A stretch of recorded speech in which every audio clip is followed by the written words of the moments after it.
எல்லாருக்கும் வணக்கங்க. நான் கிராமத்து முறையில் கொள்ளு பருப்பு ஆட்டி ரசம் வைக்கிறது எப்படின்னு சொல்கிறேங்க. ஃபஸ்ட்டு க்ளீன் பண்ணி கொள்ளெல்லாம் எடுத்துக்கோங்க. அதை கழுவி குக்கரில் ஒரு 10 விசில் விட்டுருங்க. தண்ணி ஊற்றி புளி ஊற வச்சுருக்குறேங்க.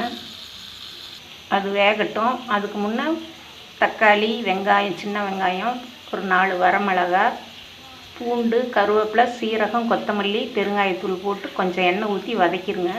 இது பருப்பு ஆட்டும்போது கடைசியாக போடணுங்க. வதக்கி ஆற வச்சு மிக்சியில் போடுங்க. வேக வச்சு இப்படி எடுத்துக்கோங்க.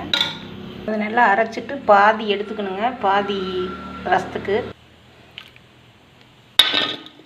புளியும் அதிலே ஊற்றிடணுங்க. அந்த மசாலா அதிலே பாதி போட்டுருணுங்க. எண்ணெய், கடுகு, கருவேப்பிலை தாளித்து ரசத்தை அதில் எடுத்து ஊற்றிடணுங்க. ரசம் நுர வரட்டுங்க.